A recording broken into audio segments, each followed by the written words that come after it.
Quero que você faça algo desconfortável por um instante. Quero que você pense nos últimos 3 dias da sua vida. Não nos grandes momentos, não nas conquistas ou nos fracassos marcantes, mas nos momentos comuns, as refeições, os trajetos, as conversas com as pessoas que você ama. Agora me diz com sinceridade, quanto disso você realmente viveu? Quanto disso você apenas atravessou, com o corpo presente e a mente completamente em outro lugar, planejando, remoendo, antecipando, lamentando? Se você for honesto, a resposta vai doer um pouco, porque a maioria de nós não vive os próprios dias. A gente os administra, os suporta, os espera, e nesse esperar, nesse administrar constante, a vida vai embora sem que ninguém nos avise, sem alarme, sem despedida, sem cerimônia. Existe uma palavra em latim que os antigos usavam para nomear algo próximo a isso. Os monges medievais falavam de um estado da alma que chamavam de assídia, uma espécie de torpor espiritual, uma incapacidade profunda de estar onde se está. Não é tristeza, não é preguiça, é algo mais sutil e muito mais perigoso, a sensação de que a vida de verdade está em outro lugar, que o momento atual é apenas um corredor para algo mais importante que está prestes a chegar. Os monges consideravam essa condição um dos grandes vícios da alma, não porque fosse dramática, mas exatamente porque era silenciosa, porque consumia sem fazer barulho, porque você podia estar sendo devorado por ela sem perceber. E aqui está o paradoxo que quero que você carregue com você durante toda essa conversa. O ser humano é a única criatura neste planeta capaz de pensar no passado e no futuro de forma deliberada. Essa capacidade é nosso maior presente evolutivo. É o que nos separou de qualquer outra espécie. Podemos aprender com o que vivemos ontem. Podemos nos preparar para o que vem amanhã.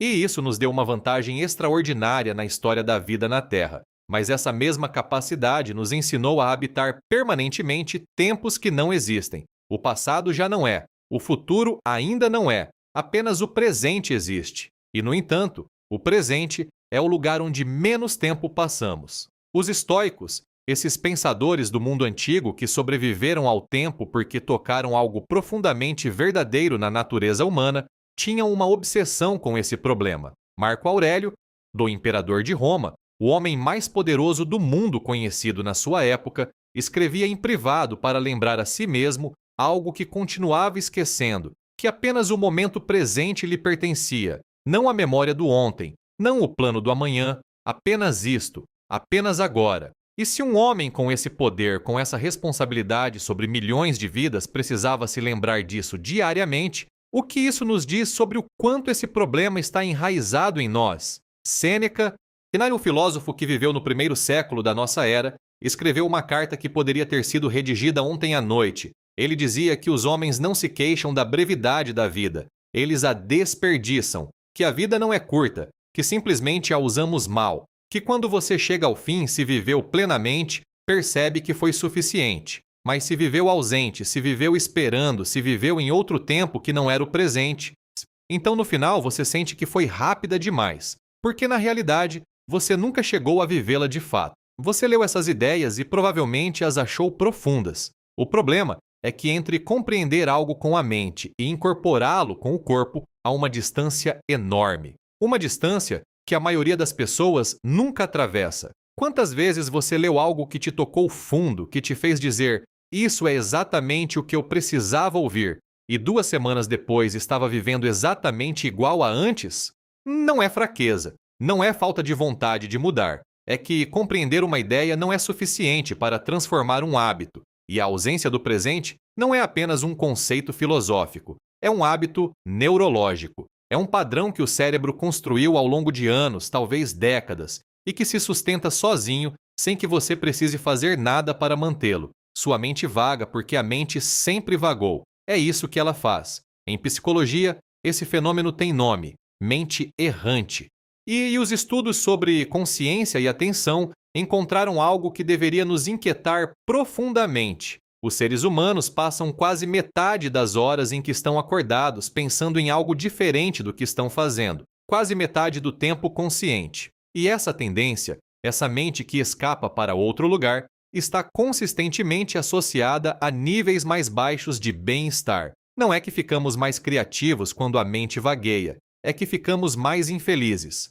Mas aqui preciso fazer uma distinção importante, porque se não a fizer, estarei sendo injusto com a complexidade disso tudo. Nem toda reflexão sobre o passado é destrutiva. Nem toda antecipação do futuro é ansiedade inútil. Há uma diferença entre processar o que aconteceu com intenção, extraindo o que ensina, e ficar preso nele como em um quarto sem saída. Há uma diferença entre planejar o amanhã com clareza e viver permanentemente num futuro que nunca chega. O problema não é pensar no passado ou no futuro. O problema é fazer isso sem escolher de forma automática e compulsiva, como se o presente fosse um lugar de onde é preciso escapar o tempo todo. E aqui entra algo que considero um dos achados mais contraintuitivos de toda a psicologia moderna. Os momentos de maior felicidade relatada pelos seres humanos não são os momentos de maior conforto, não são os momentos de maior prazer, são os momentos de maior presença. Os pesquisadores que estudaram o estado de fluxo, aquela condição que o psicólogo Mihaly Csikszentmihalyi descreveu como absorção total numa tarefa, descobriram que quando as pessoas estão completamente imersas no que fazem, quando o tempo se dissolve e a autoconsciência desaparece, elas relatam níveis extraordinariamente altos de satisfação, não quando estão descansando, não quando estão se evadindo, mas quando estão completamente aqui, inteiramente nisto, sem um pé em outro lugar. O que isso nos diz é poderoso. A presença não é apenas uma virtude espiritual, é uma necessidade psicológica, é a condição sob a qual os seres humanos florescem, e, no entanto, tratamos isso como luxo, como algo que faremos quando tivermos tempo, como se a presença exigisse condições especiais, em vez de ser a condição mais básica e mais acessível que existe. Você sempre tem o presente, é a única coisa que nunca se esgota, e é a única coisa que você ignora de forma consistente.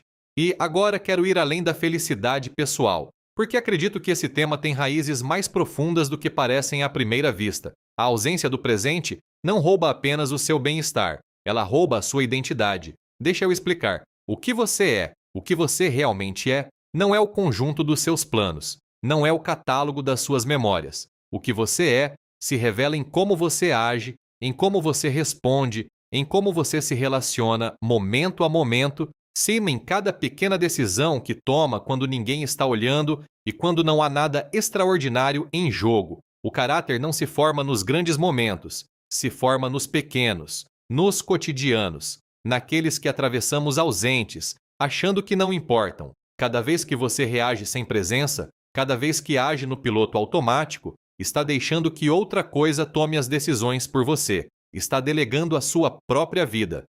Os gregos tinham uma palavra para isso que não encontramos em português com a mesma precisão: ethos. Não era apenas moralidade, era a soma dos hábitos repetidos, a acumulação de pequenas escolhas que, com o tempo, definem quem você é. Aristóteles acreditava que o caráter não era algo com que se nascia, mas algo que se construía, ato por ato, momento a momento. E se isso é verdade, e eu acredito que é, então cada momento que você vive no piloto automático, cada instante que você delega ao hábito e ao inconsciente, é um momento em que você não está construindo nada, está simplesmente repetindo. E a repetição sem consciência não é crescimento, é estagnação que se parece com vida. Isso tem consequências em todas as dimensões que importam. Nas suas relações, por exemplo. Pense nas pessoas que você mais ama. Quando foi a última vez que esteve com uma delas completamente, sem que sua mente estivesse em outro lugar, sem que uma parte de você estivesse processando outra coisa em paralelo?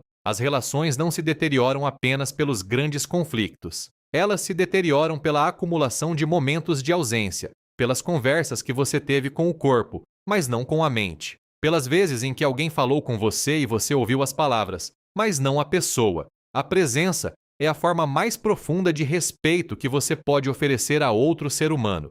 Você está dizendo com a sua atenção que essa pessoa merece este momento. E quando a presença falta, o outro sente. Mesmo que não consiga nomear, mesmo que não diga nada, sente em algo mais fundo do que as palavras alcançam. No seu trabalho acontece o mesmo. E não estou falando de amar o que você faz, ou de que seu trabalho precise ser uma paixão. Estou falando de algo mais simples e mais poderoso. Qualquer coisa que você faça, feita com presença, ele produz um resultado diferente da mesma coisa feita em ausência. a qualidade do seu pensamento, a qualidade da sua execução, a qualidade das suas decisões. Tudo isso muda quando você está realmente aqui. Os artesãos de todas as épocas sabiam disso. Os mestres de todos os ofícios sabiam. Não se trata de trabalhar mais horas, trata-se de trabalhar mais presente. E um marceneiro que trabalha com atenção plena na madeira faz algo que o marceneiro distraído simplesmente não consegue fazer, mesmo que ambos tenham as mesmas ferramentas, o mesmo material e o mesmo tempo disponível. Agora vou tocar em algo que pode te incomodar mais do que tudo o que disse até aqui. Até agora falamos da ausência como se fosse um acidente, como se simplesmente acontecesse. Mas há uma parte de nós que escolhe a ausência, que a busca ativamente e que prefere o ruído interno ao silêncio do presente. Por quê? Porque o presente às vezes é difícil, porque estar aqui, completamente aqui, significa estar com o que é, não com o que você gostaria que fosse. Significa sentir o que você sente sem editar, sem escapar, sem anestesiar. E isso exige uma coragem que ninguém nos ensinou a cultivar. Aprendemos a nos anestesiar, aprendemos a nos ocupar.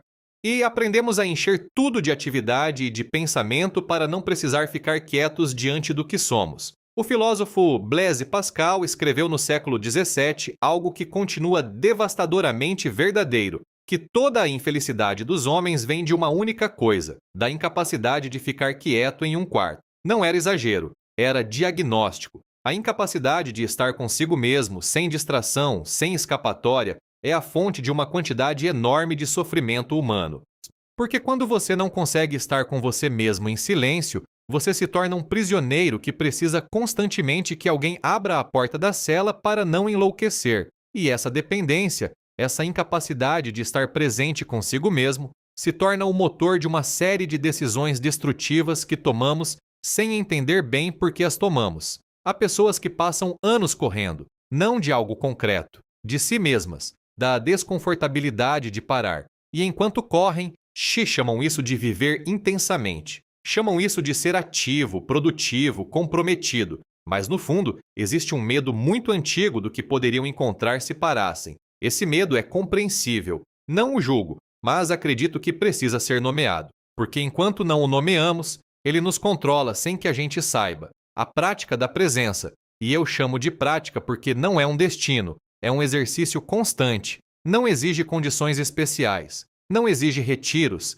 cerimônias ou transformações radicais. Exige algo muito mais simples e ao mesmo tempo muito mais difícil. Exige que neste momento, onde quer que você esteja, você decida realmente estar, que quando você caminhar, caminhe, que quando você comer, coma, que quando alguém falar com você, você escute, não para já estar preparando a resposta, mas para entender, que quando você se sentar com o seu pensamento, faça isso com a intenção de estar ali, não de escapar. E os contemplativos de todas as tradições, dos meditadores budistas aos místicos cristãos, dos sufis aos filósofos estoicos, chegaram de forma independente à mesma conclusão, que a capacidade de estar presente é a capacidade mais humana que existe, e também a mais difícil de sustentar. Não porque o presente seja complicado, mas porque a mente humana tem uma energia enorme e uma tendência quase gravitacional em direção a tudo que não é agora. Treinar essa mente para que ela volte e para que ela permaneça, para que ela habite o único tempo em que pode realmente existir, esse é o trabalho mais importante que qualquer pessoa pode fazer. Não é um trabalho que termina, é um trabalho que se recomeça a cada vez que você percebe que foi embora. E a percepção já é o começo do retorno. E aqui está o que quero que você leve desta conversa. Não como uma frase bonita, mas como uma verdade que você possa usar. O futuro que você tanto antecipa, o que te preocupa, o que você planeja e é o que você deseja, só poderá ser construído a partir do presente. Cada ação que vai ter lugar ali vai acontecer em um momento que, quando chegar, também será presente. Não existe nenhum ponto na sua vida em que você vai viver no futuro. Você sempre, sem exceção, vai viver aqui, neste instante. O futuro é apenas o nome que você dá ao presente que ainda não chegou, e o passado é o nome que você dá ao presente que já foi. Apenas este momento preciso em que você respira, e o em que essas palavras entram na sua consciência é real. Isso não significa que você abandone seus planos. Não significa que pare de aprender com o passado. Significa que os planos e o aprendizado devem servir ao presente, não substituí-lo. Significa que a análise do ontem e a visão do amanhã são ferramentas, não refúgios. E como toda ferramenta, seu valor depende de saber quando usá-la e quando soltá-la. Termino com isto. Existe um momento na vida de muitas pessoas, geralmente quando se aproximam do fim, ou quando algo as sacode com força, em que de repente o presente se torna absolutamente nítido, o diagnóstico inesperado, a perda repentina, o acidente que quase aconteceu. Naquele instante, tudo que antes parecia urgente perde peso, e o que parecia ordinário, a cor da luz entrando pela janela, a textura de uma mão, o sabor de algo simples, se torna extraordinariamente precioso.